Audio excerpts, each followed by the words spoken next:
Bismillahirrahmanirrahim. Alhamdulillahirabbil alamin wassalatu wassalamu ala Rasulillah wa ala alihi wa sahbihi wa sallam tasliman katsiran, amma ba'd. Fa inna asdaqal hadithi kitabullah wa khairan huda huda nabiyyina Muhammadin sallallahu alaihi wa ala alihi wa sahbihi wa sallam. وشر الأمور محدثاتها فإن كل محدثة بدعة وكل بدعة ضلالة وكل ضلالة في النار. أيها الإخوة والأخوات rahimani wa rahimakumullah. Alhamdulillah, di malam hari ini kembali kita akan melanjutkan pembahasan kitab Al-Arba'in An-Nawawiyah karya Al-Imam Abu Zakaria Yahya bin Sharaf An-Nawawi rahimahullahu ta'ala. Dan ini merupakan pertemuan kita yang keempat, pembahasan kitab Arba'in An-Nawawiyah dengan syarahnya Al-Syekh Shalih Al-Fauzan hafizahullahu ta'ala. Pada pertemuan sebelumnya telah disebutkan tentang contoh yang digambarkan oleh Nabi sallallahu alaihi wasallam, bagaimana contoh tersebut memberikan sebuah pendekatan pemahaman kepada kita bagi seorang yang dia berhijrah. Hijrah seperti yang telah kita sebutkan pada pertemuan sebelumnya, asal penggunaannya dalam kitab-kitab para ulama, menurut ulama-ulama terdahulu, yaitu berpindahnya seorang dari negeri kekafiran menuju negeri keislaman, nusratan lidinillahi azza wa jalla, sebagai bentuk menolong dan membela agama Allah Subhanahu wa taala. Itu asal penggunaan daripada kalimat hijrah apabila disebutkan dalam kitab para ulama. Adapun dari penggunaan di belakangan ini, hijrah mencakup umum. Hijrah yang dimaksudkan oleh ulama-ulama belakangan yaitu orang yang telah mengenal sunnah. Dan ini sejalan dengan sabda Rasulullah sallallahu alaihi wasallam dalam sebuah hadis Abdullah bin Amr bin As radhiyallahu anhuma. Nabi mengatakan, wal muhajiru man hajara ma naha Allahu anhu wa rasuluh. Orang yang berhijrah itu adalah orang yang meninggalkan apa yang dilarang oleh Allah Subhanahu wa taala dan Rasulnya. Itu pengertian dari hijrah yang disebutkan oleh Nabi sallallahu alaihi wasallam. Kita akan lanjutkan pembahasannya. Silakan. Bismillahirrahmanirrahim. ثم قال حفظه الله تعالى كما قال تعالى ومن يخرج من بيته مهاجرا الى الله ورسوله ثم يدركه الموت فقد وقع اجره على الله نظرا لنيته الصالحات يكتب الله جل وعلا له اجر المهاجر وان كان مات في الطريق. قال إذا كانت هجرته إلى الله ورسوله أي بنصرة دين الله وحبا لله وحبا للرسول صلى الله عليه وسلم. Sekarang beliau menyebutkan tentang ayatnya. Allah Subhanahu wa taala berfirman, "Wa may yakhruj min baitihi muhajiran ila Allah wa rasulihi thumma yudrikul maut faqad waqa'a ajruhu 'ala Allah."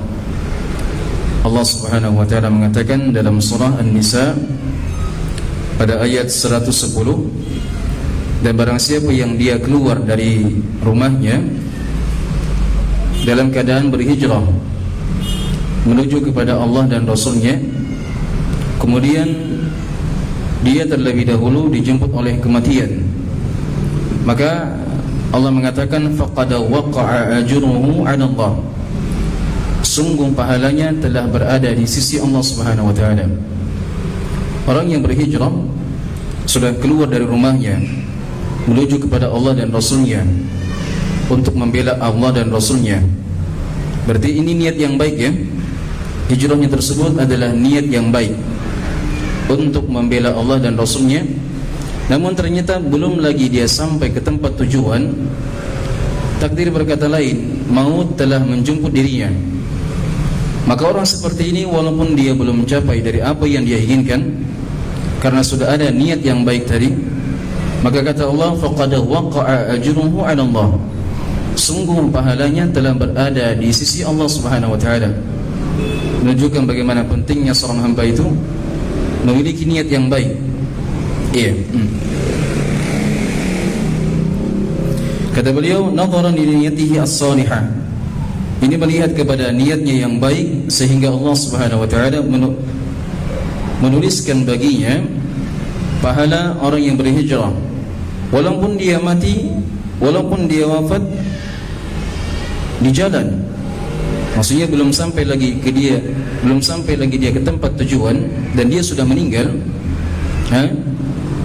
Maka orang seperti ini, kata beliau, hada wa in kanat hijratuhu ila Allah wa rasulih, maka orang seperti ini telah diberikan kepadanya pahala hijrah, karena hijrahnya diniatkan untuk Allah dan Rasulnya.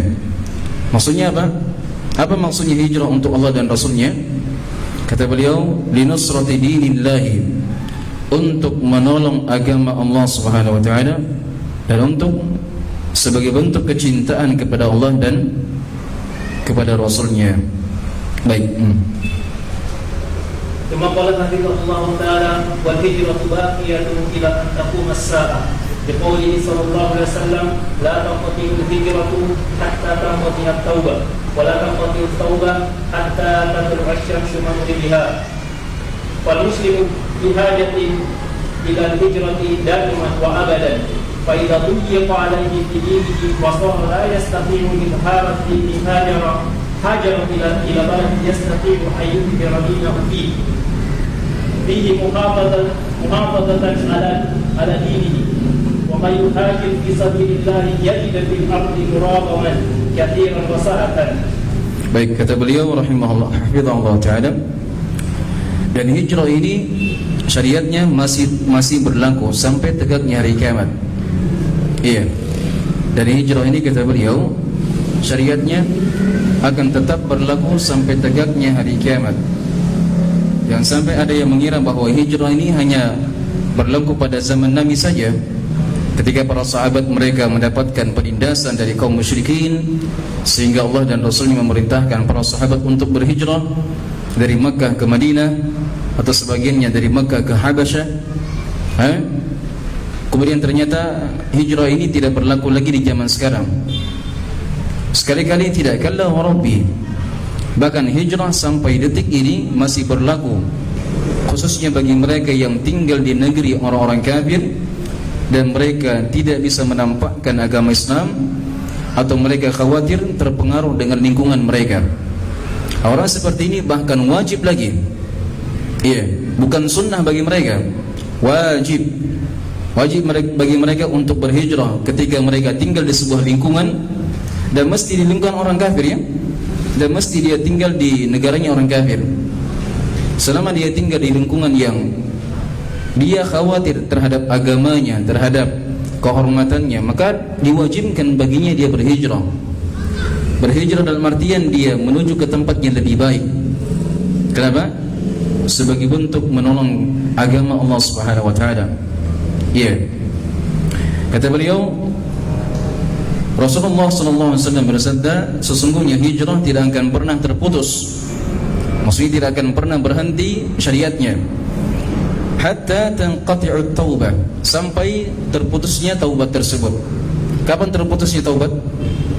Kata beliau, wala tanqati'ut taubatu hatta tatlu'a asy-syamsu min maghribiha, dan tidak akan terputus dari yang namanya taubat sampai matahari tersebut dia terbit dari barat.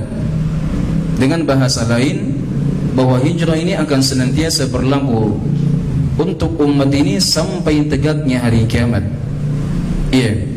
Apa dalilnya? Dalilnya hadis seperti ini, bahwa Nabi mengatakan, al-hijratu la tanqati'u hatta tanqati'u at-taubah. Sesungguhnya hijrah ini tidak akan pernah terputus syariatnya sampai terputusnya taubat. Taubat akan terputus pada saat tegaknya hari kiamat. Iya. Kemudian kata beliau, fal muslimu bi hajatin ila al-hijrati daiman wa abada. Maka seorang muslim itu dia sangat memerlukan untuk senantiasa berhijrah. Fa idza duyiqa alaihi fi dinihi, khususnya kata beliau apabila dia mendapatkan gangguan dari sisi agamanya. Duyiqa maksudnya disempitkan. Ya, itu dari bahasa Arabnya. Tapi sekarang kita terjemahkan dengan terjemahan yang bebas. Apabila seorang dia mendapatkan gangguan dari sisi agamanya, itu terjemahannya. Jelas ya? Bagaimana caranya gangguan dari sisi agamanya? Dia dilarang untuk mengerjakan salat berjamaah. Kapan dia mengerjakan salat berjamaah akan diancam dengan kematian, akan dibunuh. Atau misalnya kapan dia datang ke masjid akan disiksa. Kapan dia memandangkan adzan maka akan dibunuh, akan dicuri hartanya. Ini maksud daripada seorang diganggu atau mendapatkan gangguan dari sisi agamanya. Seperti terjadi di sebagian negara ya hingga hari ini. Ya, atau sebelumnya di beberapa tahun yang lalu, tepatnya 10 tahun yang lalu, di masa pemerintahan Qaddafi di Libya. Itu sebagaimana penuturan dari teman-teman kita yang pernah berada di Damaj. Iya, mereka itu dilarang untuk mengerjakan salat berjamaah bersama kaum muslimin. Kapan mereka dilihat salat berjamaah oleh Qaddafi itu, alaihi ma yastahiqu, iya, maka dia akan disiksa. Apalagi katanya, menurut informasi yang saya dapatkan, bahwa khususnya orang salafi ahlu sunnati wal jamaah, jadi biasanya kapan terlihat dia berjenggot maka akan ditangkap oleh intelnya pemerintah, disiksa. Ada sebagian mereka yang disimpan di rel kereta api, dikilas. Ada sebagian mereka dibawa ke helikopter, kemudian dilemparkan ke tengah laut, diikat kakinya dengan batu, kemudian dilemparkan ke dalam laut katanya, dengan berbagai ancaman. Itu cerita-cerita yang kami dapatkan ya. Karena ini semuanya adalah contoh bagaimana ketika seorang itu dia mendapatkan gangguan dari sisi agamanya, maka disitulah dia dianjurkan, bahkan diwajibkan untuk berhijrah menuju ke negeri yang aman baginya, sehingga dia bisa menampakkan agama Islam dan syiar-syiar Allah Subhanahu wa taala. Wa sara la yastati'u idhar ad-din, apabila dia mendapatkan gangguan dari sisi agamanya dan dia tidak bisa menampakkan agamanya. Maksudnya apa tadi? Dia tidak bisa menerapkan syiar-syiar Islam. Kapan dia bercelana cingkrang pasti akan disiksa, ditangkap, di penjara. Kapan ketahuan baca Quran, sudah disiksa, dicambuk, dihantam, pokoknya disiksa dia. Orang seperti ini termasuk dari orang-orang yang tidak mampu untuk menampakkan agama Islam. Hajara ila baladin, maka dia berhijrah. Ini hukumnya. Iya. Hukumnya bagi mereka yang tidak mampu untuk menampakkan syiar Islam, maka dia berhijrah ke sebuah negeri yang dia mampu memungkinkan baginya untuk menampakkan agama, muhafazatan ala dini, sebagai bentuk penjagaan terhadap agama. Ya, sebagai bentuk penjagaan terhadap agama. Sebab ini modalnya kita ya. Ini modalnya kita menuju kepada Allah dan Rasulnya, menuju kepada negeri akhirat. Kita membawa agama, bukan membawa dunia. Pangkat dan jabatan, anak dan istri, harta dunia, semuanya akan kita tinggalkan. Yang kita bawa adalah agamanya kita. Oleh karenanya Nabi SAW telah menyebutkan bahwa pada hari kiamat itu ada seorang lelaki yang karena semangatnya untuk menyelamatkan agamanya, sampai dia membawa seekor kambing yang merupakan hewan ternaknya, kemudian dia berjalan menuju ke lembah-lembah gunung. Dia mencari tempat-tempat tersembunyi, yafirru bidinihi minal fitan. Kata beliau SAW, dia lari dari maksiat, lari dari berbagai fitnah untuk menyelamatkan agamanya. Ini kondisi dari sebagian manusia di akhir zaman ya. Ketika ada seorang yang dia terkenal dengan menghidupkan sunnah, tegar di atas sunnah, kemudian ternyata dia hidup di sebuah zaman yang penuh dengan fitnah. Iya, karena dia khawatir terhadap agamanya, maka dia lari bersama ternaknya. Dia bawa kambingnya, kemudian dia menuju ke gunung. Dia cari tempat-tempat persembunyian dan dia beribadah di situ. yafirru bidinihi minal fitan. Dia lari dari fitnah untuk menjaga agamanya. Inilah maksud daripada seorang dia hijrah untuk menjaga agamanya. Baik, sebagaimana Allah Subhanahu wa taala mengatakan, "Wa may yuhajir fi sabilillah," barang siapa yang dia berhijrah di jalan Allah Subhanahu wa taala, yajid fil ardi muragaman katsiran wa sa'ah, maka dia akan mendapatkan di muka bumi ini dari berbagai kelapangan. Maksudnya orang yang berhijrah itu pasti akan mendapatkan kelapangan, jaminan keselamatan, kelapangan dari Allah Subhanahu wa taala. Jadi makanya kalau seorang itu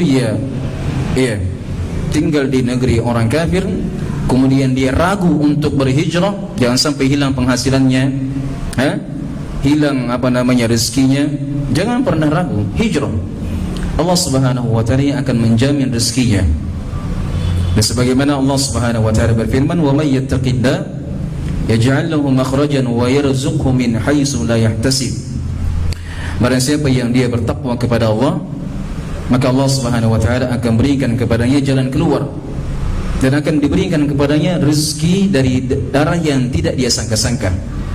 Iya, selama seorang dia bertakwa kepada Allah, maka rezeki akan datang kepadanya. Baik. فقال حفظه الله تعالى وليهاجر فرار بدينه الى بلد يستقيم فيها ان يظهر دينه ويتمكن من عباده ربه عز وجل.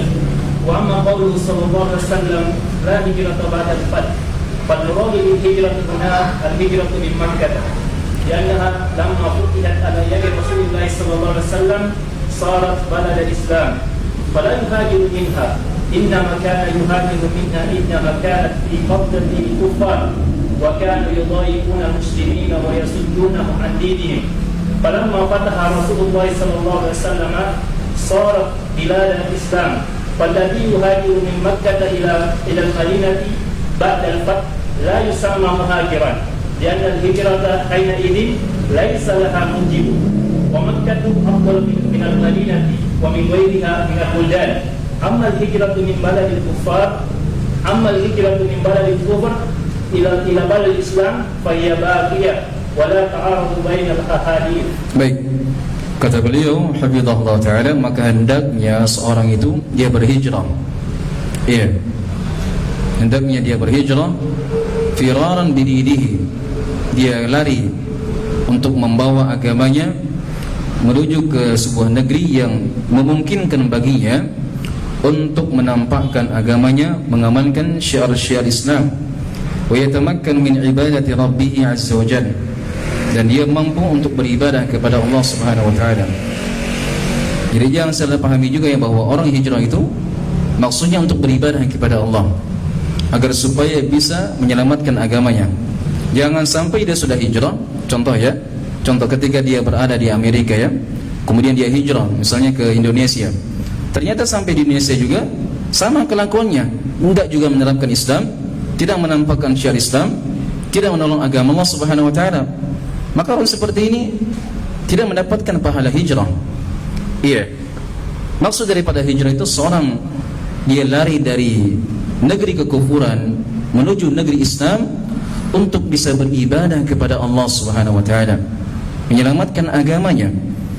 Adapun ketika dia sudah hijrah kemudian masih saja keadaannya seperti dulu, tidak juga menampakkan Islam, menerapkan sunnah, iya, maka ini sia-sia baginya. Sia-sia baginya. Wa amma qauluhu sallallahu alaihi wasallam la hijrata ba'da al-fath.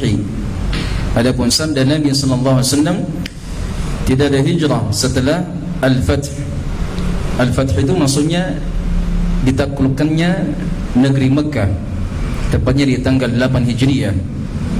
Tanggal 8 atau di tahun 8 Hijriah, di mana Rasulullah SAW dan para sahabatnya mereka menaklukkan kota Makkah yang dahulunya dikuasai oleh kafir Quraisy. Iya. Maka setelah ditaklukkannya negeri Makkah dan direbut kembali oleh Nabi dan para sahabatnya, jadilah Makkah negeri Islam. Maka di situ kata beliau, orang yang berangkat dari Makkah menuju ke Madinah tidak dianggap lagi sebagai orang yang berhijrah. Adapun sebelum daripada itu dianggap sebagai orang yang berhijrah. Jelas ya? setelah dibukanya Mekah menjadi negeri Islam, iya, setelah ditaklukkannya Mekah dari kafir Quraisy dan dipegang oleh Nabi dan para sahabatnya, orang yang berpergian dari Mekah ke Madinah tidak lagi disebut dengan orang yang hijrah. Kenapa? Maka Mekah itu sudah menjadi negeri Islam. Bahkan Mekah merupakan negeri yang paling baiknya yang berada di muka bumi ini, mengalahkan Madinah. Maka setelah terbukanya Mekah ini, tidak ada lagi hijrah, kata beliau sallallahu alaihi wasallam. Fal muradu bil hijrati huna al hijratu min Makkah. Maksud daripada hijrah di sini adalah hijrah dari Mekah menuju ke tempat yang lainnya, ke Madinah ke Habasyah ke atau manapun. Liannaha lamma futihat ala yadi Rasulillah sallallahu alaihi wasallam sarat balada Islam. Karena Mekah itu setelah dia ditaklukkan oleh Rasulullah sallallahu alaihi wasallam, maka dia menjadi negeri Islam. Sebagaimana dahulunya. Dahulunya Mekah adalah negeri Islam. Di sana ada keturunan-keturunan Nabi Ibrahim alaihissalam yang beribadah kepada Allah Subhanahu wa taala. Kemudian muncullah generasi masa jahiliyah. Tersebarnya kesyirikan, tersebarnya kekufuran, di mana di situ Nabi SAW hidup di dalamnya. Dan Nabi pun sallallahu alaihi wasallam beliau diutus menjadi nabi dan rasul di Mekah. Setelah beliau berdakwah kepada kaumnya, kepada kafir Quraisy, dan ternyata beliau mendapatkan perlawanan, bahkan perlawanannya sangat keras sekali. Dan jumlah kaum muslimin di hari itu sangatlah sedikit, tidak bisa dibandingkan dengan jumlahnya orang kafir Quraisy. Maka satu-satunya jalan, Allah Subhanahu wa taala memerintahkan Nabi dan para sahabatnya untuk berhijrah. Dan hijrah pertama kali dalam agama Islam adalah hijrahnya para sahabat ke Habasyah, ke Ethiopia. Seperti rombongannya Abu Bakar dan yang lainnya, mereka berhijrah dari Makkah ke Habasyah, yang sekarang dikenal dengan Ethiopia. Dan sebahagian sahabat yang lainnya mereka diperintahkan untuk berhijrah ke Madinah. Itulah Nabi dan para sahabat yang lainnya. Jelas ya? Baik. Fala yuhajaru minha, innama kana yuhajaru minha indama kanat fi qabdati al-kuffar. Kata beliau hafizahullah taala, maka seorang tidak boleh berhijrah darinya setelah ditaklukkannya kota Makkah. Hijrah ini hanya berlaku, kata beliau, pada saat Makkah tersebut dalam genggamannya orang kafir Quraisy. Wa kanu yudayiquna al-muslimina wa yasuddunahum an dinihim. Di situ di mana pada saat Makkah dipegang oleh kafir Quraisy, mereka sedang sekali untuk mengganggu kaum muslimin, dan menghalangi kaum muslimin untuk menegakkan agama Islam. Falamma fatahaha Rasulullah sallallahu alaihi wasallam sarat bilad islamin.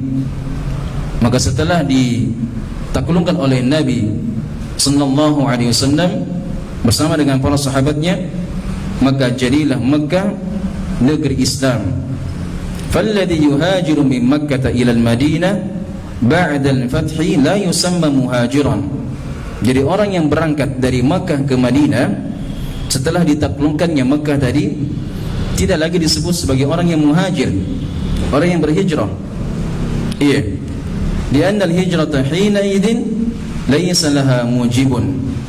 Karena hijrah setelah sudah ditaklukkan Makkah, dipegang oleh Rasulullah SAW dan para sahabatnya, maka tidak ada lagi yang menjadi sebab yang dengannya mereka diperintahkan untuk berhijrah. Wa Makkatu afdal minal Madinah. Allah bainal ahadith. Adapun hijrah dari negeri kufur menuju negeri ke-Islam, maka di sini kata beliau hijrah tersebut masih tetap berlaku sampai tegaknya hari kiamat. Dan kata beliau tidak ada pertentangan antara hadits ini dengan hadits yang lain. ثم قال الشارح حفظه الله تعالى قوله فمن كانت هجرته إلى الله هذا هو القسم الأول وهو الذي أخلص نيته لله بالهجرة وتقبل الله هجرته وكتبه بالمهاجرين بأي وقت كان لأن الهجرة باقية ولا يقال إن هذا خاص بما كان قبل الفتح بل هي باقية كلما احتيج إليها فهي مشروعة ومن هاجر في أي وقت فله ثواب المهاجرين. Baik, sekarang beliau menjelaskan tentang sabda Rasulullah SAW, "Faman kanat hijratuhu ila Allah." Barang siapa yang hijrahnya karena Allah Subhanahu wa taala, hada huwal qismul awwal. Ini adalah bagian pertama, wa huwa alladhi akhlasa niyyatahu lillahi fil hijrah. Itu orang yang dia mengikhlaskan niatnya hanya karena Allah Subhanahu wa taala ketika dia berhijrah. Wa taqabbalallahu hijratahu. Dan orang seperti ini karena niatnya baik, karena niatnya tulus, sehingga hijrahnya diterima oleh Allah Subhanahu wa taala. Hijrahnya diterima oleh Allah Subhanahu wa taala. Bahkan saya katakan bukan cuma hijrah saja. Ketika setiap dari amalan dikerjakan dan dia mengharapkan wajah Allah Subhanahu wa taala, mengharapkan keridhaannya, maka dipastikan amalan tersebut akan diterima oleh Allah Subhanahu wa taala. Dan disebutkan oleh para ulama bahwasanya amalun salih. Amal salih itu tidak dikatakan amal salih kecuali apabila terkumpul padanya dua syarat, ikhlas dan mutaba'atir rasul, sesuai dengan petunjuk Nabi sallallahu alaihi wasallam. Apabila ada seorang yang dia melaksanakan suatu amalan ini kemudian tidak ikhlas, maka amalannya bukan amal salih lagi, tapi amalnya amalun ghairu salih, amal yang tidak salih. Atau dia mengerjakan suatu amalan tidak sesuai dengan petunjuk Nabi, maka amalnya juga tidak salih. Amal salih itu dikatakan amal salih apabila terkumpul padanya dua syarat. Dia ikhlas dan mutaba'at ar-Rasul sallallahu alaihi wasallam. Dari sini kata beliau, orang yang berhijrah kemudian mengikhlaskan niatnya karena Allah, Allah menerima hijrahnya. Wa katabahu fil muhajirina fi ayyi waqtin kana. Dan untuknya dicatatkan baginya sebagai orang-orang yang berhijrah kepada Allah Subhanahu wa taala fi ayyi waqtin kana. Kapanpun itu terjadi. Maksudnya apakah dia mengerjakan hijrah di masa ini, tahun lalu, 2 tahun lalu, 3 tahun ke depan, sampai tegaknya hari kiamat selama dia berhijrah. Dan hijrahnya karena Allah Subhanahu wa taala, maka hijrahnya pasti akan diterima oleh Allah Subhanahu wa taala dimanapun dia mengerjakannya, kapanpun dia kerjakan. Lianna al-hijrata baqiyatun, karena hijrah ini masih akan berlaku sampai tegaknya hari kiamat. Wala yuqalu inna hadha khasun biman kana qabla al-fath. Dan tidak pantas kata beliau ini hanya dikatakan atau dikatakan ini khusus bagi mereka yang bagi mereka para sahabat yang belum menaklukkan kota Makkah. Bahkan ini sampai tegaknya hari kiamat masih berlaku yang namanya hijrah. Bal hiya baqiyatun kullama ihtija ilaiha. Bahkan hijrah ini senantiasa dibutuhkan. Senantiasa dibutuhkan sampai tegaknya hari kiamat. Fahiya masyru'atun, dan dia terus disyariatkan. Wa man hajara fi ayyi waqtin. Itu situ fi ayya ya. Antum situ fi ayya atau fi ayyi? Ada dua baris, ada juga yang bawah. Itu yang benarnya fi ayya ya. Fi ayyi. Dia isim majrur dari harful jar. Dan barang siapa yang dia berhijrah fi ayyi waqtin, kapanpun dia melaksanakan hijrahnya, falahu sawabul muhajirin, maka baginya pahala orang-orang yang berhijrah. Maka saya katakan di sini ya, ini hijrah ini bukan amalan kecil ya. Ini amalan sangat besar. Nabi sallallahu alaihi wasallam tidaklah beliau memberikan suatu contoh di dalam hadis ini kecuali menunjukkan akan besarnya, akan mulianya dari ibadah tersebut, yaitu ibadah hijrah. Hanya saja dari amalan besar ini, ketika tidak diperhatikan niatnya, maka akan menjadi tadhhabu hadaran, akan menjadi pergi begitu saja dan tidak berbuah pahala. Iya, maka hendaknya setiap dari kita pada saat dia melaksanakan amalan-amalan besar, di cross check kembali dari niat. Iya, di cross check kembali dari niat. Ketika anda menjadi misalnya, mohon maaf, menjadi seorang pengurus dakwah, iya, menjadi penggiat dakwah, menjadi pengurus dakwah, maka perhatikan baik-baik niat. Itu amalan besar ya, diharapkan menjadi amalan jariyah.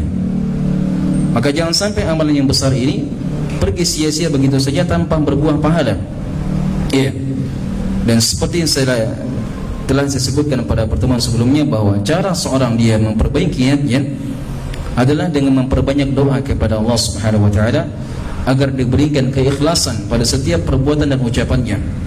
Ketika muncul dalam hatinya perkara-perkara yang mendorong dirinya untuk riya, untuk sum'ah, untuk ingin dipuji, untuk mendapatkan ketenaran, dia langsung hilangkan itu semuanya dengan doa kepada Allah Subhanahu wa taala. Berdoa, ya Allah, bantu saya ya Allah. Ini muncul niat-niat yang buruk ya Allah. Bantu saya untuk senantiasa mengikhlaskan amalan ini hanya karenamu ya Allah. Dia berdoa. Iya. ثم قال الشاعر رضي الله تعالى القسم الثاني من كانت هجرته لغير الله فهجرته إلى هذا الشيء الذي قصد وليس الذي قصد وليس له ثواب عند الله جل وعلا كما قال صلى الله عليه وسلم ومن كانت هجرته للدنيا يصيبها أي هجر من بلد الكفر إلى بلد الإسلام وليس قصده الدين وإنما قصده أن بلاد المسلمين فيها طمع وفيها دنيا وفيها تجارة وفيها ملذات فهجرته للدنيا وليست لله عز وجل ولا يكتب له ثواب المهاجر. Baik, kata beliau hafizahullah taala, contoh yang kedua adalah contoh yang buruk. Contoh yang kedua adalah contoh yang buruk, yaitu orang yang dia berhijrah tapi bukan karena Allah Subhanahu wa taala. Fa hijratuhu ila hadha syai' alladhi qasada, maka hijrahnya dari apa yang dia maksudkan, laysa lahu thawabun indallahi, tidak ada sama sekali pahalanya di sisi Allah Subhanahu wa taala. Kama qala sallallahu alaihi wasallam, wa man kanat hijratuhu lidunya yusibuha, sebagaimana sabda Nabi, barang siapa yang hijrahnya karena dunia yang ingin dia dapatkan. Dia tahu kalau di negeri Amerika ini kan sulit penghasilan, banyak pertentangan. Iya, saya akan hijrah deh. Saya akan hijrah ke Mekah, ke Madinah, ke negerinya kaum muslimin. Barangkali sana ada pekerjaan yang bagus. Iya, berangkatlah dia dari Amerika ke Indonesia untuk mencari pekerjaan. Harusnya, ya, ketika dia hijrah itu, yang pertama kali yang dia niatkan adalah untuk menyelamatkan agamanya. Tapi ketika dia palingkan niatnya hanya untuk karena dunia, maka dia pun akan mendapatkan sesuai dengan apa yang dia niatkan. Iya, itu diantara keadilan Allah ya. Keadilan Allah Subhanahu wa taala, siapa yang meniatkan dunia diberikan dunia. Iya. Tapi orang yang meniatkan akhirat, dia akan mendapatkan dua perkara. Dia akan mendapatkan dunia plus mendapatkan akhirat insyaallah taala. Jelas ya? Ini contoh yang buruk disebutkan oleh Nabi sallallahu alaihi wasallam. Orang yang dia hijrah untuk mendapatkan dunia, maka dia akan mendapatkan sesuai dengan apa yang dia niatkan. Ai hajara min baladin kufri ila baladil Islam wa laysa qasduhu ad-din. Dia hijrah dari negeri kekufuran menuju negeri Islam dan tidak dimaksudkan kecuali, atau dia tidak memaksudkan untuk menyelamatkan agamanya. Wa innama qasduhu anna biladal muslimina fiha tama'un. Hanya saja dia memaksudkan, ya, bahwa negerinya kaum muslimin itu ada tama', banyak kenikmatan-kenikmatan, wa fiha dunya, banyak dunianya, wa fiha tijaratun, dan sana banyak perdagangan, iya, wa fiha maladzatun, padanya banyak kelezatan-kelezatan, iya. Fahijratuhu di dunya wa laysat lillahi azza wajalla. Maka orang seperti ini hijrahnya karena dunia dan bukan karena Allah Subhanahu wa taala. Iya. Allah Subhanahu wa taala mengatakan man kana yuridu harsad dunya nu'tihi dunya wa ma lahu fil akhirati min nasib. Barang siapa yang dia mengharapkan dari perkara dunia, nu'tihi minha, kami akan berikan dunia kepadanya. Maka jangan heran ketika ada orang yang melakukan amalan-amalan dia zikir pagi petang, maksudnya supaya mengelariskan dagangannya. Jangan heran ketika Allah berikan dunia kepadanya, dilariskan dagangannya, dipermudah urusannya. Karena memang Allah sudah berjanji, barang siapa yang dia meniatkan perkara dunia dari amalannya, nu'tihi minha, kami akan berikan dunia tersebut kepadanya. Tapi ingat, wa ma lahum fil akhirati min nasib, dan dia sama sekali pada akhirat tidak akan mendapatkan bagian sama sekali. Tidak akan mendapatkan bagian. Iya. Bahkan terancam dia akan menjadi orang yang pertama kali apa? Orang yang pertama kali disiksa pada hari kiamat. Seperti hadis yang telah kita sebutkan. Fa hijratuhu di dunya wa laysat lillahi azza wa jalla wa la yuktab lahu thawabul muhajirin. Maka orang seperti ini tidak ditulis baginya pahala orang-orang yang berhijrah. Thumma qala syarih hafizallahu ta'ala wa in kanat suratu amalihi annahu muhajir walakinna nadhara li fasli wa niyyati wa laysa li surati fa idza taqala min baladil kufri ila baladil islami min ajli rufahiyati aw min ajli qama'i ad-dunyawi aw tijarati aw al-aishi ar-raqdi Aishi awil aishi ar-raqdi fahada la yuktabu ma'al muhajirina wa laysa lahu thawabun bi hijrati. Baik. Walaupun amalannya terlihat amalannya sangat besar, yaitu amalan hijrah, akan tetapi yang dilihat itu adalah maksud dan tujuannya. Iya. Walaysa lis-surah, dan bukan dari keadaan amalannya. Fa idzan taqala min baladil kufri ila baladil Islam, apabila dia berpindah dari negeri kufur menuju negeri Islam, min ajli ar-rafahiyah, hanya karena ar-rafahiyah, untuk bersenang-senang, untuk bertamasya, untuk bahasa kalau kita terjemahkan dengan terjemahan yang modern, untuk hanya sekedar traveling saja. Dia traveling, dia ke Amerika, ke Malaysia. Malaysia negeri Islam tidak? Negeri Islam ya? Malaysia. Mana yang banyak situ? Muslim atau non Muslim? Muslim ya? Nah, dia mungkin dari Eropa menuju ke Malaysia, atau mana saja dari negeri kaum muslimin. Ternyata maksudnya bukan hanya untuk menyelamatkan agamanya, tapi murni untuk tamasya, bersenang-senang, iya, untuk urusan dunia, untuk urusan proyek. Maka orang seperti ini tidak akan dicatat baginya pahala hijrah. Iya. Au min ajli at-tama' ad-dunyawi, atau karena ketamakan dunia. Awit tijarah, atau karena bisnis dan perdagangan. Awil aish ar-raghad, atau dia mencari kehidupan yang enak saja. Oh, kalau di negeri kaum muslim itu kan negerinya enak-enak katanya, makanannya halal, begini-begini dan seterusnya. Iya. Fahada la yuktabu ma'al muhajirin, maka orang seperti ini tidak akan ditulis pahala bersama orang-orang yang berhijrah, dan dia tidak akan mendapatkan pahala dengan hijrahnya. Qala syarih radhiyallahu ta'ala qala sallallahu alaihi wasallam wa imra'atin yankihuha faman hajara min ajli ay yatazawwaja imra'atan yata'allaqu qalbuhu biha wa hiya la turiduhu illa idza ja'a ila biladiha fa hiya fi biladil islami wa huwa muta'alliqun biha wa qalat lahu ana la atazawwajuka fi biladil kufri fahajara ila biladil islam li ajli an yatazawwajaha fahada laysa lahu thawabul hijrati inda Allah wa in kanat suratu amalihi hiya suratal hijrati walakin lamma kana qasduhu laysa din wa innama qasduhu azwaju bil mar'ati lam yuktab lahu thawabun 'inda Allah jalla wa 'ala. Baik. Sabda beliau sallallahu alaihi wasallam, "Aw imra'atin yankihuha."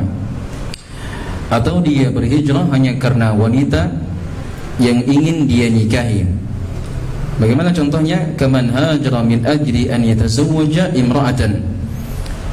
Orang yang berhijrah hanya karena untuk menikahi seorang wanita, ta'allaqa qalbuhu biha, yang hatinya itu sudah berhasrat kepada wanita tersebut. Iya, dia tahu bahwa di Indonesia ini ada seorang perempuan yang bernama si Fulana bintu Fulan. Dia di negeri kafir ini, di Eropa, di Portugal, di Spanyol, di mana-mana. Dia tahu di Indonesia ada seorang perempuan yang bernama Fulana bintu Fulan. Terbanglah dia. Terbangnya itu hijrah. Tapi hijrahnya hanya karena untuk meminang seorang wanita. Ini gambaran daripada ucapan penulis hafizahullah taala. Wa hiya la turiduhu illa idza jaa ila biladiha. Sementara perempuan ini, perempuan yang hendak dipinang tadi, tidak mau dengan laki-laki tersebut sampai dia masuk ke negeri Islam. Maksudnya bahasa perempuan ini, jangan kita menikah, tapi kecuali ke sini baru kita menikah. Adapun kalau saya ke Spanyol, ke Portugal, enggak, saya tidak mau. Saya mau menikah dengan kamu dengan catatan kamu ke sini, kamu yang ke sini. Ya. Fahiya fi biladil islami wa huwa muta'alliqun wa huwa muta'alliqun biha. Wa qalat lahu ana la atazawwajuka fi biladil kufri. Ya. Sementara perempuan tadi dia berada di negeri Islam. Ya. Wa huwa muta'alliqun biha, dan laki-laki tadi sudah berhasrat, terikat hatinya dengan perempuan tadi. Wa qalat lahu, dan perempuan mengatakan, sesungguhnya saya tidak akan menikah denganmu di negeri kafir. Fahajara ila biladil Islam, maka laki-laki ini dia berhijrah ke negeri Islam di ajli an yatazawwajaha, hanya karena untuk meminang perempuan yang sudah dia niatkan. Fahada laisa lahu thawabul hijrah indallahi, maka orang seperti ini tidak ada pahala hijrah di sisi Allah Subhanahu wa taala. In kana suratu amalihi hiya suratu al-hijrah, walaupun keadaan atau gambar dari amalannya adalah hijrah, penampakannya hijrah, tapi karena niatnya berubah, maka dia tidak akan mendapatkan apa-apa. Walakin lamma kana qasduhu laysa ad-din wa innama qasduhu az-zawaj bil mar'ati lam yuktab lahu thawabun 'inda Allah jalla wa 'ala. Qala syarih radhiyallahu ta'ala wa khulasa min sawabil muhajiri wallahu jalla wa 'ala ya'lamu ma fil qulubi. Qala ta'ala qul ata'allimuna Allah bidinikum Qul atu'allimuna Allah bidinikum wallahu ya'lamu ma fis samawati wa ma fil ardh wallahu bikulli syai'in 'alim. Fala ya'lamu ma fil qulubi illa Allah 'azza wa jalla. Amma an-nasu fala ya'lamu. Baik. Wa aflasa min thawabil muhajir. Orang seperti ini adalah orang yang merugi. Kenapa dia merugi? Dia sudah bersusah payah, dia sudah berkorban, dia sudah mengeluarkan harta yang begitu besar, namun ternyata karena niatnya rusak, sehingga dia tidak akan mendapatkan pahala hijrah. Wallahu jalla wa ala, dan Allah Subhanahu wa taala ya'lamu ma fil qulub. Ini yang paling mengerikan ya. Allah Subhanahu wa taala itu mengetahui dari apa yang terbetik dalam hati. Jangankan dari apa yang terucap dari lisan, apa yang kita perbuat dengan perbuatan kita, dengan tangan, dengan mata, dengan kaki, hanya terbetik dalam hati saja, Allah Subhanahu wa taala sudah mengetahuinya. Ini yang paling ribetnya. Iya.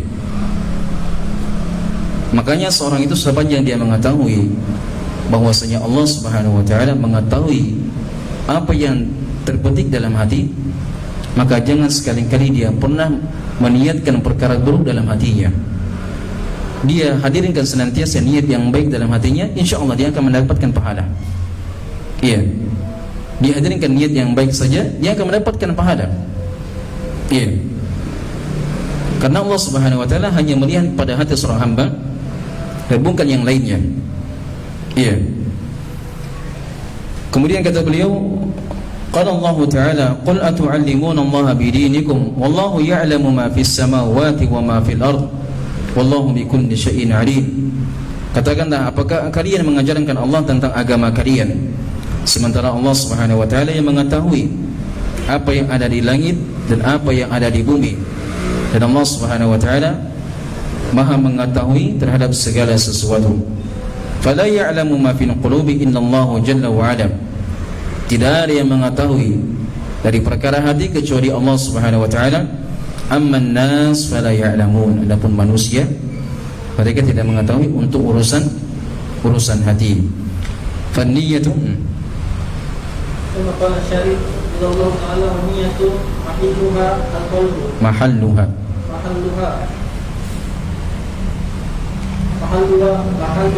al-qalbu la ya'lamuha illa Allah. Wa talaffuzu biha bid'atun. Fala yaqulu al-muslimu nawaitu an usalliya aw nawaitu an ahujja aw nawaitu an tasaddaqa atasaddaqa li'annaha bid'atun li'anna niyata mahalluha al-qalbu wa hiya amalun qalbiyyun wa laysat amalu lisani wa fil mujaharati biha riya'un wa lam yathbut anna Rasulullah sallallahu alaihi wasallam talaqqadha bin niyati indama yuridu salata aw yuridu ayya amalin minal a'mali. Nah, jaa anhu sallallahu alaihi wasallam annahu bil hajjatil wada'i ahrama bi qawlihi labbaika umratan wa hajjan. labbaika umratan wa hajjan wa hadha laysa talaffuzun bi niyati wa innama huwa talaffuzun bil manwi. Baik, kata beliau hafizahullah taala, beliau menyebutkan beberapa permasalahan fikih terkait dengan hadis ini, yaitu hadis tentang niat. Kata beliau, wan niyyatu mahalluha al-qalb. Dan niat, kata beliau, itu tempatnya di dalam hati. Ungkapan beliau hafizahullah taala adalah sebuah kesimpulan dari pernyataan Al-Imam Ibnu Qayyim rahimahullah ta'ala di sebagian kitabnya, bahwa Imam Ibnu Qayyim rahimahullah ta'ala menukilkan kesepakatan para ulama. Bahkan lebih hebatnya, beliau menukilkan kesepakatan orang-orang yang berakal. Kata beliau, ittafaqa al-uqala ala anna an-niyyah mahalluha al-qalb wa laysat fi an-nisan. Kata beliau, sepakat orang-orang yang berakal bahwasanya niat tersebut tempatnya dalam hati dan bukan di lisan. Artinya apa? Tidak ada yang mengingkari perkara ini kecuali orang-orang yang tidak berakal.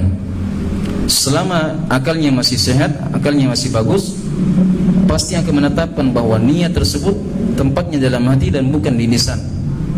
Iya. La ya'lamuha illallah, dan niat tersebut tidak ada yang mengetahui kecuali Allah Subhanahu wa taala. Wa talaffudhu biha bid'atun, dan melafadzkan niat itu adalah bid'ah. Saya sebutkan di sini ya, karena beliau di sini menyinggung tentang permasalahan fikih. Apa yang beliau sebutkan di sini adalah pendapat yang paling sahih dari madhab al-Hanabilah, pendapat Imam Ahmad rahimahullah ta'ala. Sebagian ulama Asy-Syafi'iyah itu ada nukilan dari mereka bahwa mereka membolehkan untuk melafadzkan niat di sebagian kondisi dan keadaan. Makanya tidak heran kalau kita melihat amalan dari masyarakat Indonesia, yang mereka di awal kali untuk sholat mereka menjaharkan niat. Sebenarnya itu mereka atau perbuatan mereka ini adalah sebuah amalan dari sebagian pendapat ulama Syafi'iyah. Iya, hanya saja kita katakan pendapat mereka kurang tepat. Iya, kita katakan kurang tepat karena pendapat mereka arin minad dalil. Pendapat mereka ini adalah pendapat yang jauh daripada dalil, tidak sesuai dengan perintah dan petunjuk Nabi sallallahu alaihi wasallam. Iya, ini hanya sekadar wawasan ya, bahwa ternyata memang sebagian ulama khususnya ulama Syafi'iyah sebagian, tidak semuanya, ada di antara mereka yang memperbolehkan untuk melafadzkan niat di sebahagian keadaan. Iya. Dan apa yang diutarakan oleh penulis di sini adalah pendapat yang paling kuatnya, bahwa niat tersebut tidak boleh dilafadzkan pada setiap amalan apapun. Iya. Pada setiap amalan apapun. Fala yaqul muslim nawaitu an usalli, maka seorang muslim tidak boleh mengatakan saya berniat untuk mengerjakan salat, au nawaitu an ahujja, atau saya berniat untuk haji, au nawaitu an atasaddaq, atau saya berniat untuk bersedekah. Seperti yang telah kita sebutkan pada pertemuan-pertemuan yang lalu ya, bahwa orang memberi harta kepada orang lain, memberi uang kepada orang lain, ini kan banyak jenisnya, banyak motifnya. Terkadang dia memberikan uang kepada orang lain, bentuknya hibah, terkadang bentuknya sedekah, terkadang bentuknya hadiah, terkadang bentuknya wakaf, terkadang bentuknya yang lainnya. Amalannya sama-sama memberi uang kepada orang lain, tapi dari berbagai pemberian tersebut, dengan satu amalan ini untuk membedakan antara amalan satu dengan amalan yang lainnya, cukup dengan niat saja, tidak perlu seorang melafadzkan. Makanya dalam pembahasan zakat itu, ketika dia menyerahkan zakat hartanya kepada fakir miskin, tidak perlu dia mengatakan ini ya Allah, ini adalah zakatku untuk keluargaku kepada kaum muslimin, untuk orang-orang kafir, untuk orang-orang fakir miskin. Tidak perlu dia sebutkan dia niatnya. Cukup dia niatkan dalam hati bahwa ini adalah hadiah atau zakat dari saya dan keluarga saya untuk fakir miskin. Iya. Makanya kata beliau hafizahullah taala bahwa at-talaffuz bin niyyah bid'ah, bahwa melafadzkan niat tersebut adalah perkara bid'ah. Dan perhatikan di sini at-talaffuz biha bid'atun, melafadzkan niat adalah bid'ah. Ini adalah ungkapan dari Syekhul Islam Ibnu Taimiyah rahimahullah taala, di mana beliau mengatakan at-talaffuz bin niyyati bid'atun, bahwa melafadzkan niat itu adalah perkara bid'ah dalam agama. Kenapa dikatakan bid'ah dalam agama? Karena tidak pernah dinukilkan dari Nabi, para sahabat dan ulama-ulama setelahnya. Setiap kali mereka hendak melaksanakan suatu amalan, mereka terlebih dahulu melafadzkan niat mereka. Iya. Kemudian kata beliau, li'anna niyyah mahalluha al-qalbu wa hiya 'amalun qalbi. Karena niat tersebut itu tempatnya dalam hati, dan dia merupakan amalan-amalan hati. Wa laysat 'amalan lisan, dan dia bukan amalannya lisan. Wa fil mujaharati biha riya'un. Sementara menjaharkan niat tersebut ada bentuk riya'nya. Ya, ada bentuk riya'nya. Maka kenapa seorang ketika melaksanakan suatu amalan tidak perlu dia jaharkan niatnya? Ya. Walam yathbut anna ar-rasul sallallahu alaihi wasallam talaffadha bin niyyah indama yuridu as-salat. Dan tidak pernah dinukilkan dari Nabi sallallahu alaihi wasallam beliau melafadzkan niat setiap kali beliau hendak mengerjakan salat, atau setiap kali beliau hendak mengerjakan amalan apapun dari amalan-amalan kebajikan. Naam, jaa anhu sallallahu alaihi wasallam annahu fi hajjatil wada ahrama biqaulihi labbaika umratan wa hajjan.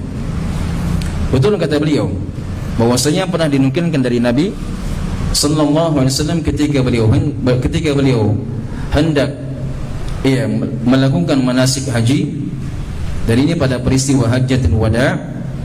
Hajjatul wada maksudnya haji perpisahan yang beliau lakukan di tahun 10 Hijriah, dan di tahun 11 Hijriah beliau sallallahu alaihi wasallam diwafatkan oleh Allah Subhanahu wa taala. Dan ini adalah haji pertama kali sekaligus haji perpisahan Nabi sallallahu alaihi wasallam.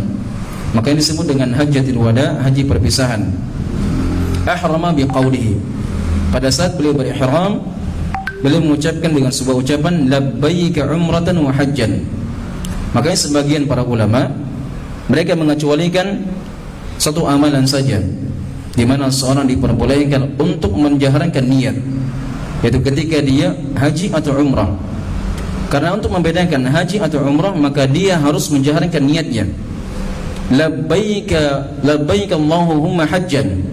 Kalau dia mau haji, disebutkan haji, labbaik Allahumma hajjan. Kalau dia mau umrah maka disebutkan labbaik Allahumma umratan. Iya. Jelas ya? Ini memang ada dalilnya dari Nabi sallallahu alaihi wasallam. Beliau pada saat berihram maka beliau mengucapkan kalimat seperti ini. Ingat ya? Kalimat seperti ini diucapkan pada saat seorang berihram. Apa itu seorang berihram? Yaitu dia meninggalkan semua pakaiannya dan dia ganti dengan pakaian ihram. Pada saat dia sudah mengganti pakaiannya dengan pakaian ihram, maka disitulah dia dianjurkan untuk mengucapkan kalimat ini. Apa yang diniatkan? Haji atau umrah kan? Kalau haji disebutkan labbaik Allahumma hajjan. Kalau umrah dikatakan labbaik Allahumma umratan. Iya. Hanya saja kata beliau, hadza laysa talaffuzan bin niyyah. Ini sebenarnya bukan melafadzkan niat. Wa innama huwa talaffuzun bil manwi. Ini hanya sekadar melafadzkan dari apa yang dia niatkan. Ini sama saja ya sebenarnya. Iya. Wa huwa an-nusukul ladzi yuridu hal yuridu hajjan aw yuridu umratan. Itu kata beliau dari manasik yang dia inginkan. Apakah manasik haji ataukah manasik umrah? Hal yuridu an yuqrina bainal haji wal umrah? Hal yuridu an yufrida bil haji? Hal yuridu at-tamattu'a bil umrati ila al-hajj? Ini kan dari jenis-jenis haji kan ada banyak jenisnya. Ada yang disebut dengan haji tamattu', ada yang disebut dengan haji qiran, ada yang disebut dengan haji ifrad. Haji yang paling afdalnya yang difatwakan oleh Abdullah bin Abbas radhiyallahu anhuma adalah haji tamattu'. Haji tamattu' itu adalah seorang dia melakukan umrah di bulan-bulan haram, ya, di bulan-bulan haji, di bulan Dzulqa'dah kan. Ya. Dia sudah umrah, kemudian dia berihlal, dia tahallul di situ, kemudian dia tamattu', dia bersenang-senang menggunakan pakaian seperti biasa. Sampai di tanggal 8 Zulhijjah di hari Tarwiyah baru dia kembali untuk haji. Dia berihram kembali. Nah, ihramnya kembali itu untuk niat haji tamattu'. Maka disebutkan di sini, apakah dia menginginkan untuk haji tamattu'? Seperti gambar yang telah kita sebutkan tadi, dia umrah terlebih dahulu. Iya. Baru dia haji di tanggal 8-nya. Atau haji qiran. Iya. Atau haji qiran ataukah haji ifrad. Fahuwa yu'ayyinu an-nusuka alladhi yuriduhu. Maka di sini dia posisinya menentukan dari manasik yang dia inginkan. Walaysa al-muradu annahu yantaqu bin niyyah. Dan di sini kata beliau seakan-akan dia bukan melafadzkan niat. Fahuwa la yaqulu nawaitun hajj. Karena dia tidak mengatakan saya meniatkan untuk haji. Atau nawaitu al-umrah, atau saya meniatkan untuk umrah, atau nawaitu at-tamattu', atau saya meniatkan untuk tamattu', atau nawaitu al-qiran wala yaqulu uridul hajj. Dan juga dia tidak mengatakan saya ingin haji atau uridul umrah. Kalimatan uridu la tajuzu. Karena kalimat uridu, saya ingin atau saya meniatkan, adalah kalimat yang tidak dibenarkan dalam agama Islam. Iya. Kalimat yang tidak dibenarkan dalam agama Islam. Baik, yang terakhir kata beliau, wa in kana ba'dun fuqaha yaqulu biha walakin hadha ghalatun. Seperti yang saya isyaratkan ya. Ya, seperti yang saya isyaratkan bahwa sebagian ahli fikih, itu siapa tadi? Sebagian dari madhab Asy-Syafi'iyah. Iya, makanya dalam pembahasan ini tidak perlu saling ngotot-ngototan. Iya. Apa itu sana dia lafaz, dia jahankan niatnya. Ustaz siapa yang dia pelajari itu? Siapa ustaznya itu? Dari kitab mana lagi diambil itu? Jangan. Ini pembahasannya pembahasan silang pendapat. Sudah ada ulama yang mendahulunya. Iya. Walaupun kita pribadi lebih cenderung memilih pendapat yang lebih kuat, yaitu bahwasanya melafadzkan niat adalah hukumnya bid'ah. Tapi jangan sampai di sini seorang itu dia ngotot-ngototan, dia menyalahkan orang yang menjaharkan niat. Sudah, selama dia mereka punya pendahulu, kita hargai mereka. Sudah. Jelas ya? Ini kan pembahasan fikih juga. Pembahasan fikih. Kalau pembahasan akidah, baru kita tidak ada toleransi di situ. Tapi sepanjang pembahasan fikih, pembahasan ikhtilafiyah, ijtihadiyah, furu'iyah, sudah kita berlapang dada saja. Iya, berlapang dada. Selama pembahasannya persisinya bukan dalam pembahasan akidah.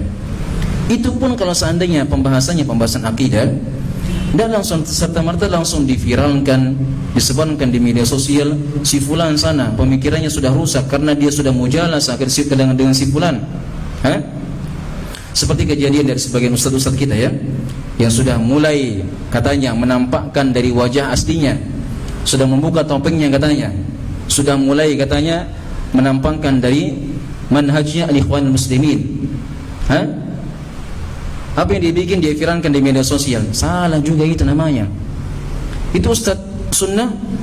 Iya. Anda sudah tahu manhajnya, sudah tahu ucapannya, sudah tahu akidahnya. Kalaupun terjadi kegelinciran, berikan uzur dulu. Berikan uzur dulu, jangan langsung diviralkan. Iya. Kasih nasihat dulu. Chat pribadi dia. Ini kan sudah viral ini ya, antum tahu ya? Tahu sebagian dari kisah sebagian ustaz-ustaz kita yang hari-hari ini katanya menampakkan wajah aslinya katanya, yang dahulunya bertopeng. Iya, sudah mencela pemerintah, sudah menjatuhkan pemerintah katanya. Selama dia masih ustaz sunnah, kita ketahui manhajnya, kita ketahui di mana dia belajar. Ketika terjatuh padanya kekeliruan atau dia terjatuh pada kekeliruan, jangan langsung diviralkan. Iya, ini adalah bentuk su'ul adab, bentuk adab buruk. Masih ada nasihat. Kenapa tidak di chat pribadi? Kenapa langsung diviralkan? Antum tahu bagaimana Syekh Rabi' hafizahullah taala, beliau mentabdi' Ali Al-Halabi itu 9 tahun prosesnya. Iya, bertahun-tahun lamanya beliau menasihati Ali Al-Halabi ini. Bertahun-tahun dinasihati. Sudah dia tidak mau berubah, baru ditabdi', dikatakan sebagai ahlul bid'ah. Dia langsung dikatakan ahlul bid'ah. Ini di zaman sekarang baru ustaz kita mengatakan demikian, dikatakan ikhwan muslimin atau khawarij. Jangan begitu. Iya. Tapi diberikan nasihat dulu. Dan yang berbicara juga bukan orang awam, bukan penuntut ilmu seperti kita. Yang berbicara itu adalah orang-orang yang punya kapasitas, para masyayikh, para ulama, ustaz-ustaz kibar. Bukan seperti kita, tugasnya kita belajar. Iya. Jelas ya? Baik.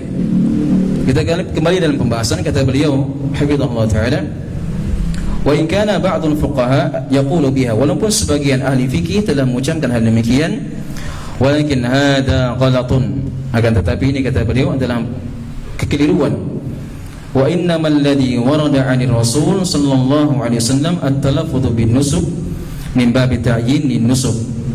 Yang syah dari Nabi sallallahu alaihi wasallam, beliau melafadzkan manasik itu hanya sekadar untuk menta'yin, menentukan dari manasik yang dia inginkan, bukan dalam pembahasan menjaharkan atau melafadzkan niat.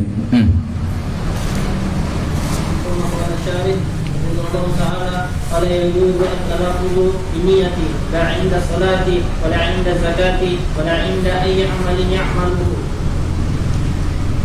bal yu'addihi wa la yahtaju ila at-talaffuz bi-niyyati li'anna Allah ya'lamu ma fi qalbihi hatta law qala innahu yanwi wajha Allah wa huwa laysa kadhalika. Allah ya'lamu ma fi qalbihi ولا يفيده هذا اللفظ فالتلفظ بالنية بدعة لأن محلها القلب وجهر بها بدعة وهو أيضا رياء. وهذه المسألة مهمة جدا لأن بعض الناس لا يزالون ينقضون النية عند الطواف وعند الصلاة وعند أي عمل يعملون له، وهذه بدعة ما أنزل الله بها من سلطان. وإن كانوا ينسبون إلى الإمام الشافعي رحمه الله أنه قال بالتلفظ بالنية فهذا مردود من وجهين. Baik, saya simpulkannya bahwa sekali lagi beliau menekankan yang namanya melafadzkan niat, menjaharkan niat itu adalah bid'ah menurut beliau hafizahullah taala. Sekarang kata beliau, wa in kanu yansibuna ila al-imam Syafi'i rahimahullah taala annahu qala at-talaffuz bin niyyah fa hadha mardudun min wajhain. Seperti yang kita katakan bahwa sebagian ulama Syafi'iyah mereka membolehkan menjaharkan niat, dan mereka sandarkan pendapat ini kepada Imam Syafi'i. Perhatikan baik-baik, mereka menyandarkan ucapan ini kepada Imam Syafi'i rahimahullah taala. Baik. Maka di sini kata beliau, kalaupun demikian keadaannya, maka di sini juga terbantahkan dari dua sudut. Yang pertama, awalan hadza lam yasih anil imam asy-Syafi'i. Thaniyan law sahha anil imam asy-Syafi'i falaysa hujjatan li'anna al-imam asy-Syafi'iyya mujtahidun yukhti'u wa yusibu. Baik, kata beliau, bantahnya yang pertama, hadza lam yasihha anil imam asy-Syafi'i rahimahullah taala. Bantahnya yang pertama bahwa ini tidak benar benisbatannya kepada Imam Syafi'i rahimahullah taala. Iya. Bantahnya yang pertama disebutkan oleh penulis bahwa ini tidak benar penyandarannya kepada Imam Syafi'i rahimahullah taala. Yang kedua, kalau seandainya dia benar dan Imam Syafi'i rahimahullah taala, maka beliau bukan hujjah. Ucapan beliau bukan hujjah. Iya. Karena Imam Syafi'i mujtahidun yukhti'u wa yusib. Karena beliau rahimahullah ta'ala adalah sebagai seorang mujtahid, ahli ijtihad, yang beliau diperbolehkan untuk mengambil pendapat dengan kesungguhan beliau, dengan ijtihadnya beliau, boleh. Iya. Bukan seperti kita ini, kita sekarang itu tidak ada lagi kesempatan untuk mengambil pendapat sendiri. Kita sekarang itu hanya sekedar untuk mengikuti dari ulama-ulama sebelum kita. Iya. Adapun dari Imam Syafi'i dan imam empat ya, atau imam-imam yang lainnya, maka mereka diperbolehkan untuk mengambil pendapat sesuai dengan kapasitas ilmunya mereka. Iya. Maka beliau rahimahullah taala bukanlah hujjah, karena Imam Syafi'i adalah mujtahid yang kadang benar, yang kadang salah. Iya, kadang benar dan kadang salah. Seperti ucapan siapa? Ucapan Imam Malik rahimahullah ta'ala. Iya, kullun yu'khadu minhu wa yutrak illa sahib hadan qamar. Setiap dari manusia ucapannya bisa diterima dan bisa ditolak, kecuali ucapannya pemilik kubur ini. Dan beliau mengisyaratkan kepada kuburannya Nabi sallallahu alaihi wasallam. Dimaklumi bersama bahwasanya Imam Malik rahimahullah taala beliau mengajar di Masjid Nabawi. Iya. Pada saat beliau mengajar di Masjid Nabawi, beliau mengucapkan ucapan seperti ini, dan beliau mengatakan setiap dari manusia ucapannya bisa diterima dan bisa ditolak, kecuali kuburan ini. Dan beliau mengisyaratkan kepada kuburannya Nabi sallallahu alaihi wasallam. Baik. Wal hujjatu fi kalami Rasulillah sallallahu alaihi wasallam, sementara hujjah itu adalah pada ucapan Nabi sallallahu alaihi wasallam, la fi kalami Syafi'i, bukan pada ucapan Imam Syafi'i, wala Ahmad wala Abi Hanifah wala Malik, bukan pada ucapan Imam Ahmad, Abu Hanifah dan Imam Malik alaihim rahmatullah. Wala yakunu qaulul alim hujjatan illa idza wafaqa ad-dalil. Maka ucapan seorang alim itu tidak bisa dijadikan sebagai hujjah kecuali apabila dia mencocoki dalil. Iya, kecuali apabila dia mencocoki dalil. Thalithan, yang ketiga, alladzi ruwiya 'an Syafi'i annahu qala as-salatu laysat kaghairiha. As-salatu la yudkhalu fiha illa bi dzikrillah wal muradu bi dzikr at-takbir. Jadi memang ada sebuah ungkapan dari Imam Syafi'i rahimahullah ta'ala yang mengesankan bahwasanya beliau membolehkan melafazkan niat. Dan ternyata pemahaman seperti ini dipegang oleh murid beliau, ya, rahimahullah ta'ala, sehingga tersebar luaslah pendapat seperti ini. Dan muridnya tadi, dia mengambil sebuah kesimpulan dari ucapan Imam Syafi'i yang disebutkan oleh penulis hafizahullah ta'ala. Apa ucapan beliau? Yang ketiga, yang diriwayatkan dari Imam Syafi'i rahimahullah ta'ala bahwa salat itu tidak seperti amalan-amalan yang lainnya. Salat, kata beliau, tidak boleh dimasukkan padanya kecuali zikir kepada Allah. Nah, ternyata murid-murid Imam Syafi'i salah paham dan gagal paham. Mereka mengira bahwa ucapan Imam Syafi'i maksudnya apa? Menjaharkan niat. Menjaharkan niat.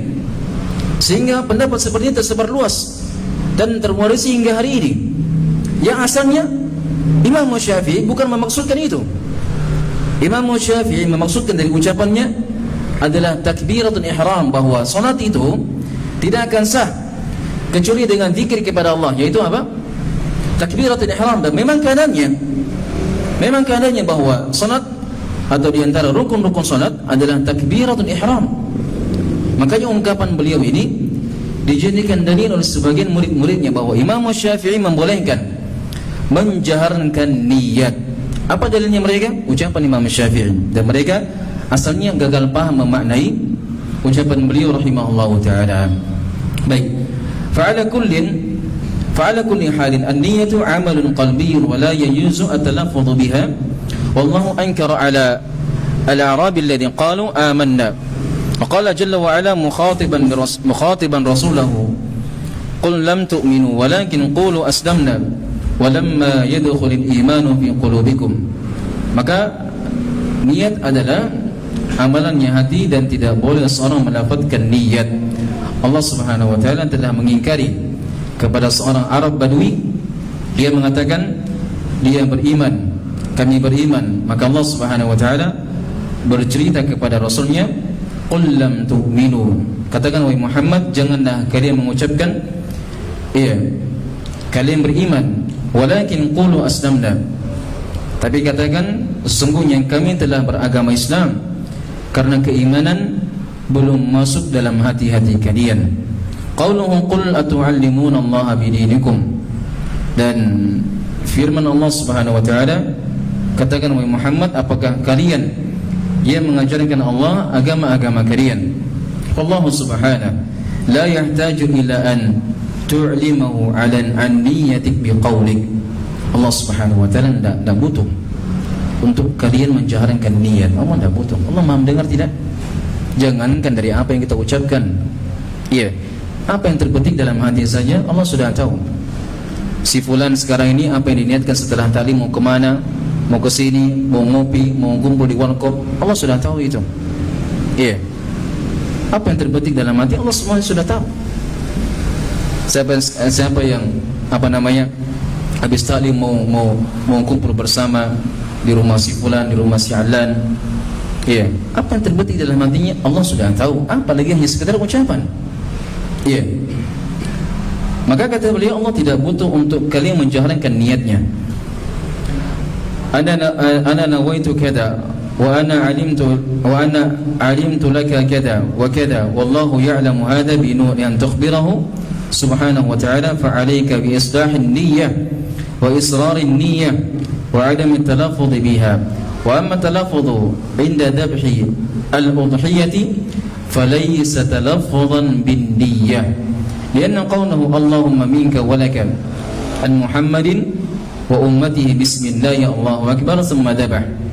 Ini permasalahan lain, permasalahan lain yang ternyata juga disalahpahami oleh sebagian dari kaum muslimin. Mereka mengatakan, coba lihat itu, pada proses penyembelihan hewan kurban, bukankah seorang dianjurkan untuk melafazkan niatnya? Nah, ini sebagian sebagian syubhat yang dilontarkan oleh sebagian kaum muslimin. Itu dalam proses penyembelihan hewan kurban, bukankah seorang dianjurkan untuk melafazkan niat di situ? Maka jawabannya sederhana. Ini memang sudah ada petunjuknya dari Nabi sallallahu alaihi wasallam, bahwa beliau sebelum berkurban, beliau sebutkan dulu bahwa kurban ini untuk si fulan, dan untuk keluarga beliau. Jadi memang boleh diamalkan, karena memang sudah ada petunjuknya dari Nabi sallallahu alaihi wasallam. Disebutkan bahwasanya ketika beliau menyembelih hewan kurbannya, beliau mengatakan, Allahumma hada laka wa minka, Allahumma taqabbal minna wa an ummati Muhammad, faqala bismillah ya Allahu akbar. Ya Allah, sesungguhnya ini untukmu dan darimu. dan untuk keluarga-keluargaku dan untuk umatku. Iya, maka terimalah sembelihan ini. Dan beliau mengatakan bismillah Allahu akbar. Jelas ya? Baik, kita jelaskan dulu ucapan beliau. Hafizahullah taala. Adapun melafazkan niat pada saat menyembelih hewan kurban, maka ini sebenarnya bukan melafazkan niat.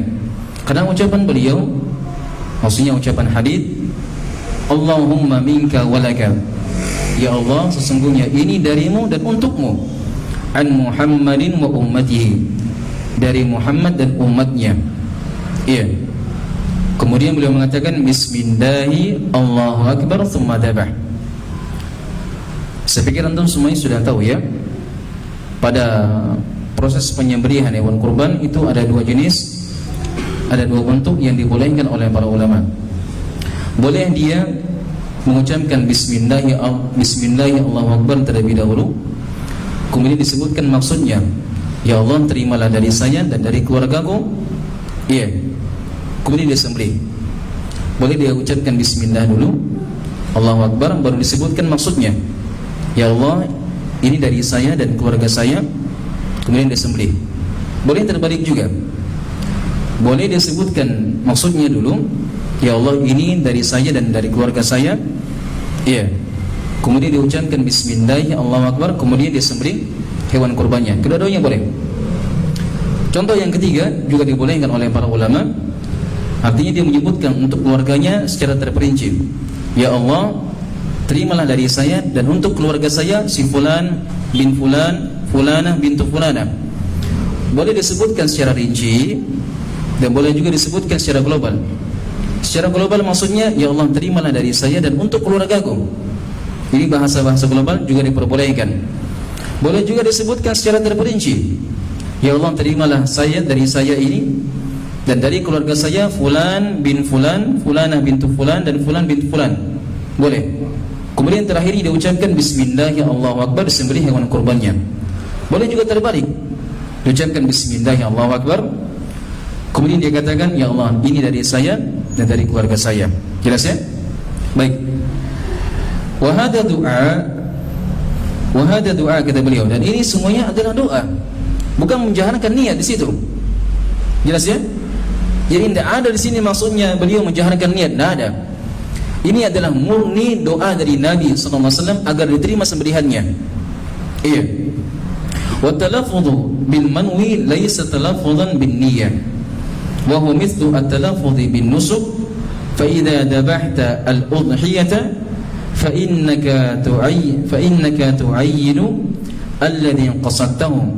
Hal huwa laka aw liwalidayka aw li ahadin fa min ajli tamyiz tu'ayyinu alladhi qasadtahu. Khususnya untuk hewan kurban ini ya, khususnya untuk hewan kurban, terkadang seorang berkurban kan untuk dirinya, terkadang untuk keluarganya, terkadang untuk orang lain.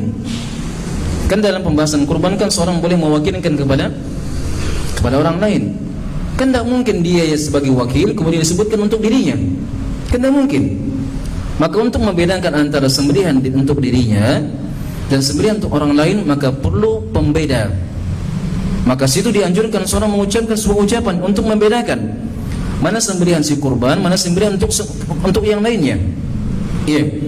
Kata beliau, hafizallahu taala, apabila engkau menyembelih hewan kurban, maka engkau wajib untuk menentukan apa maksud dan tujuanmu. Apakah kurban tersebut untuk dirimu, ataukah untuk bapakmu, ataukah untuk yang lainnya? Ini kan perlu pembeda, perlu dibedakan antara satu dengan yang lainnya. Tidak ada jalan lain untuk membedakannya kecuali dilafadzkan. Iya. Famin ajli tamyiz tu'ayyinu alladhi qasadtahu. Maka karena untuk membedakan ini, maka perlu ditentukan apa maksud dan tujuannya. Baik, selesai penjelasan dari hadis yang pertama yang disebutkan oleh penulis hafizahullah taala. Intinya bahwa hadis ini merupakan an-jawami'ul kalim, merupakan dari mukjizat Nabi sallallahu alaihi wasallam yang diberikan kepada beliau. Beliau diberikan dari kalimat-kalimat yang ringkas, namun ternyata mengandung faedah yang sangat banyak. Coba ya perhatikan ya, ini satu hadis ini kita selesaikan dengan 4 majelis. Kita selesaikan dengan 4 majlis. Iya. Bahkan kalau seandainya kita mau gali lagi faidahnya, kita akan memakan waktu yang sangat panjang sekali. Iya. Belum lagi kalau seandainya kita membahas dari pembahasan fikih, pembahasan taharah, pembahasan salat, pembahasan puasa, pembahasan zakat, pembahasan haji, semuanya tidak bisa lepas dari pembahasan niat. Untuk membedakan antara mandi biasa dengan mandi wajib, yang membedakannya hanya sekedar dengan niat. Tidak perlu dilafadzkan di situ. Tidak perlu, ya Allah saya mau mandi junub, ya Allah. Tidak perlu. Tinggal diniatkan saya mau mandi junub, sudah selesai urusannya. Untuk membedakan antara salat duha dengan salat yang lainnya, salat tahiyatul masjid, dengan doa saja. Untuk membedakan puasa Asyura dengan puasa Senin Kamis, dengan doa, dengan niat saja. Iya. Untuk membedakan antara zakat, hadiah, hibah, wakaf dan yang lainnya dengan niat. Untuk membedakan antara haji atau umrah dengan niat. Untuk membedakan antara nikah yang benar dengan nikah yang batil dengan cara niat. Ada nikah yang batil? Ada nikah yang batil? Ada. Nikah yang batil adalah nikah yang tidak sah, seperti yang telah kita sebutkan pada pertemuan sebelumnya, yaitu seorang perempuan yang sudah ditalak 3 oleh suaminya, maka dia tidak boleh kembali kepada suami pertamanya kecuali apabila dia sudah menikah kepada orang lain. Iya. Ada si fulana ditalak 3 oleh suaminya, maka si fulana ini tidak boleh kembali kepada suami pertamanya sampai si fulana menikah dengan orang lain. Dan menikahnya itu harus nikah benar, bukan nikah rekayasa, bukan nikahnya untuk dia dihalalkan dengan suami pertamanya. Dia datang kepada si fulan, fulan, saya mau menikah dengan suamiku pertama ini, kita akad nikah, tapi nikahnya rekayasa saja. Habis nikah, tidak usah berhubungan, ceraikan saya langsung supaya saya bisa kembali kepada suami saya. Ini nikahnya batil. Bahkan kedua, pelaku ini perempuan dan laki-laki mendapatkan laknat. Allah melaknat dari al-muhallil wal muhallillah. Allah Subhanahu wa taala melaknat dari pelaku perkara seperti ini, perempuan atau laki-lakinya dilaknat. Karena ini semuanya adalah bentuk penipuan kepada Allah Subhanahu wa taala. Jadi banyak pembahasan fikih seperti yang telah kita sebutkan, bahwa itu semua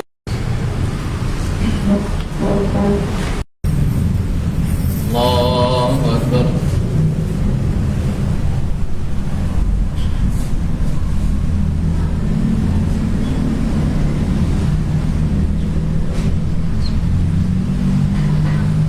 Alhamdulillahi Rabbil Alamin, Ar-Rahmanir Rahim, Maliki Yawmiddin, Iyyaka na'budu wa iyyaka nasta'in, Ihdinas siratal mustaqim, siratal ladzina an'amta 'alaihim, ghairil maghdubi 'alaihim waladdallin. Amin. Inna anzalnahu fi lailatul qadr wa ma adraka ma lailatul qadr. Lailatul qadri khairun min alf shahr. Tanazzalul malaikatu fiha bi'idni rabbihim min kulli amr. Salamun hiya hatta matla'il fajr. Allahu Akbar.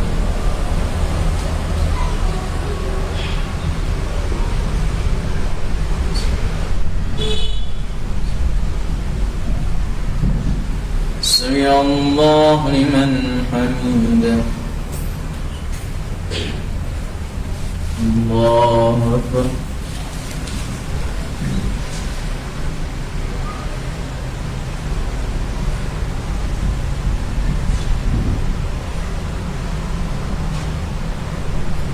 Allahu Akbar.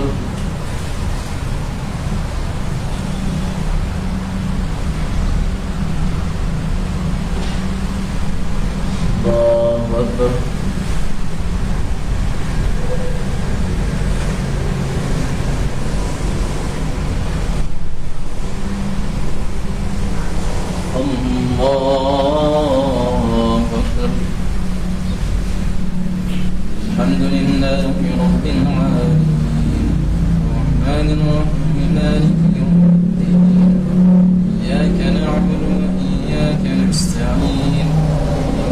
الصراط المستقيم صراط الذين أنعمت عليهم غير المغضوب عليهم ولا الضالين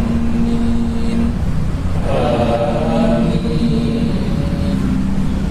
قل يا أيها الكافرون لا أعبد ما تعبدون ولا أنتم عابدون ما أعبد ولا أنا عابد ما عبدتم ولا أنتم عابدون ما أعبد لكم دينكم ولي دين. الله أكبر.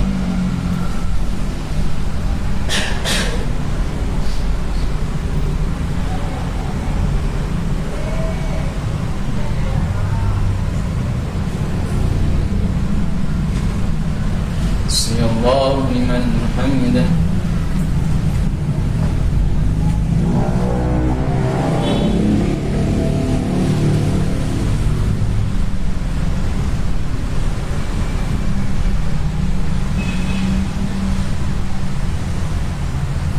الله أكبر.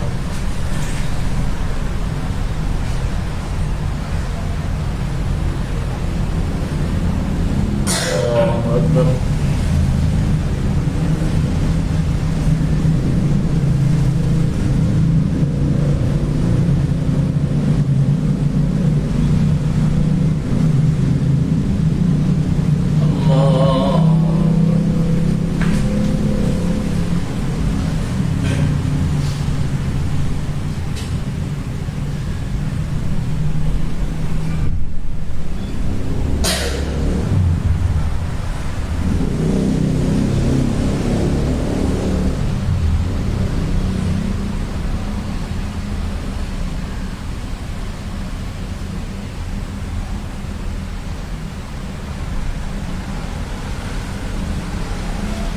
الله أكبر.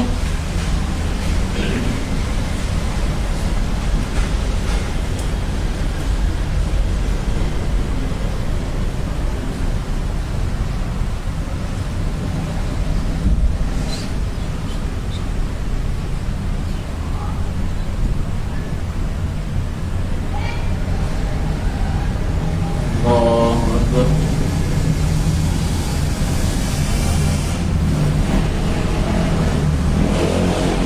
سمع الله لمن حمده.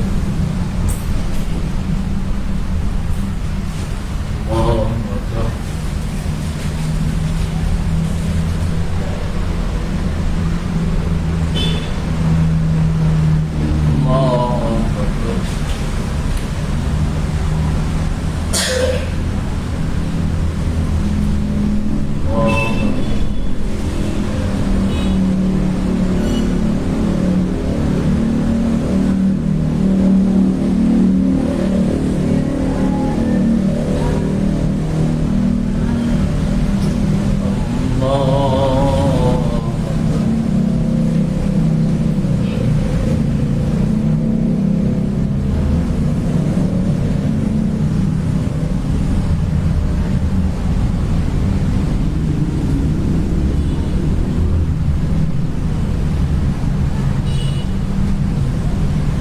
الله أكبر.